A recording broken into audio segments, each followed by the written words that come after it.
እኔ በሆነ እግዚአብሔርን አፈር ብላ ነው የምለው ያለችዋ ሴት መጥቶ እግዚአብሔር ልጅሽን ቢለኝ አፈር ድሜ ብላ አልሰጥም ነው የምለው። እግዚአብሔር ከፈጠረው ነገር ጋር አኩኩል ይጫወታል። ሳይንቲስቶች የእግዚአብሔርን ኃይል ሲክዱ አይተናል። የእግዚአብሔርን ኃይል ክደው አይነት ነገር እንደደረሰባቸው እግዚአብሔር ጋር የሚጣሉ ሁሉ ይደቃሉ። ሰላምና ጤና በያላችሁበት ይብዛላችሁ።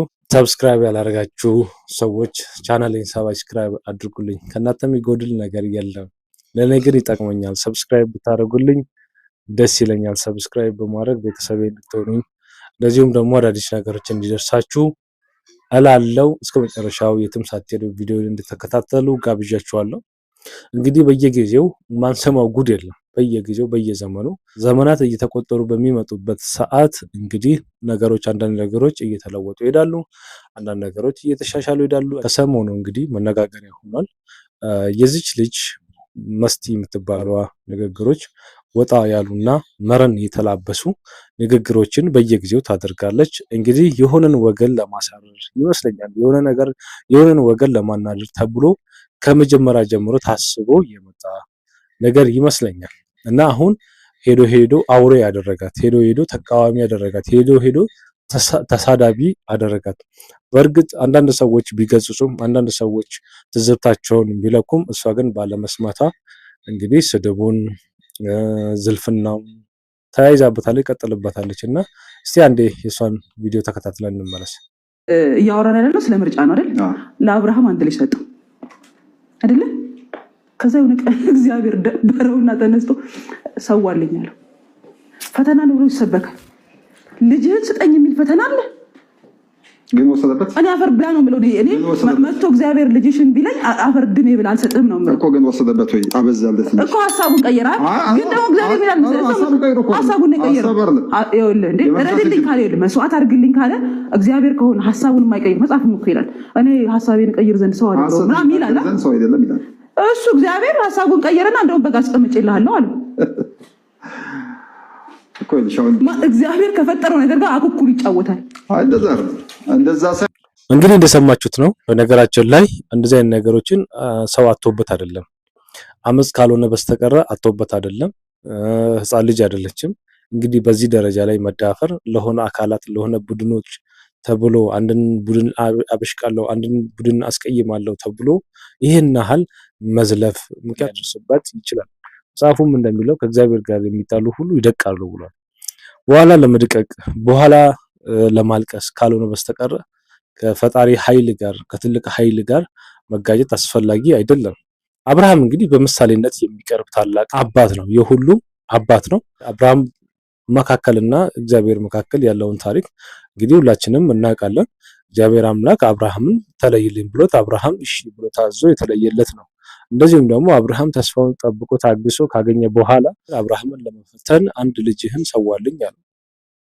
አብርሃምም እሺ በማለት በማታዘዘና ልጁን ሊሰዋ ሲል እግዚአብሔርም አይ እኔ እንዴት እንደምትወደኝ ለማየት ነው እንጂ ልጅህን ልወስድብህ አይደለም ብሎ የሚሻለውን በግ አቅርቦለት አርደው መስዋዕት አቅርበው ተደስተው ከእግዚአብሔር ጋር ትላት ያችን የፈተና ሰዓት በዚህ መንገድ አልፏል። እንግዲህ እግዚአብሔር አንድ ሰጠው፣ የሰጠው ነው ከሰጠው ላይ ነው ስጠኝ ብሎ አብርሃምን የፈተነው። አብርሃምም ደግሞ ፈተናውን አለፈ፣ ታዘዘ።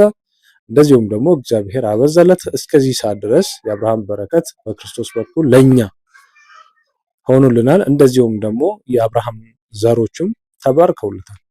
እንግዲህ ይሄ ዕውቀት አይደለም ማለት ይህንን ሰው አጥቶበት ሳይሆን ብልግና ነው። አንዳንዴ ብልግናም ሲበዛ ጥሩ አይደለም፣ ያስቀጽፈናልና እሷን ልገጽጽ ወይም ደግሞ እሷ ላይ ቪዲዮ የሰራሁት ሰዓት ተርፎኝ ጊዜ ተርፎኝ ወይም ደግሞ ኮንተንት አጥቼ ሳይሆን ነገሩ በጣም ስለሚያስተዛዝብና እንደዚህ አይነት ነገሮች እየተበራከቱ ስለመጡ ነው። ከዚህ በፊት ደግሞ በታሪክ ላይ ሁሉ ላይ ተሳልቀው እንግዲህ ብዙዎቹ ቅጣታቸውን እንዲያገኙ አይተናል። እንደዚሁም ደግሞ እግዚአብሔርን የተቃወሙ ዘመናቸውን ሲቃወሙ የነበሩና በስተመጨረሻም ደግሞ ምን አይነት ነገር እንደገጠማቸው በታሪካቸው ላይ አይተናል።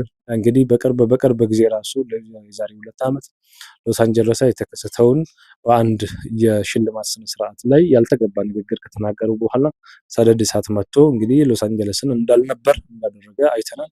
ከዛ በፊትም ሳይንቲስቶች የእግዚአብሔርን ኃይል ሲክዱ አይተናል። የእግዚአብሔርን ኃይል ክደው ምን አይነት ነገር እንደደረሰባቸው እስከ መጨረሻው ድረስ ያልጋ ቁራኛ እንደሆኑ በውልቸር ላይ እንደሄዱ አሟሟታቸው የከፋ ሆኖ አናኖራቸው የከፋ ሆኖ እንዳለፉ እናውቃለን። እንግዲህ ልመክር አይደለም ሊገጽጽ አይደለም። ነገር ግን ነገር እንደዚህ የዚህ ደረጃህን መስቀጥ የለብንም። ምክንያቱም አይምሮ ያለን ሰዎች ነን። አይምሮ ያለን ሰዎች ስለሆን ቢያንስ በቃ አለመከተል መፍት ነው፣ አለማመን መፍት ነው፣ የትኛውንም ሃይማኖት መከተል መፍት ነው። ግን በዚህ ደረጃ ላይ ደግሞ ከትልቅ ኃይል ጋር መጋጨት ደግሞ ጥሩ አይደለም፣ ውጤቱ ጥሩ አይደለም። ከእግዚአብሔር ጋር የሚጣሉ ሁሉ ይደቃሉ። በኋላ ከመድቀቅ በሰላም መኖር ይሻላል። የፈለግሽውን ሃይማኖት መርጠሽ መከተል ትችያለሽ። የፈለግሽውን በልብሽ መጥላት ትችያለሽ። ነገር ግን አሁን ጥላቸው ከሃይማኖት ጋር አይደለም፣ መጋጠሙ ከፈጣሪ ጋር ነው።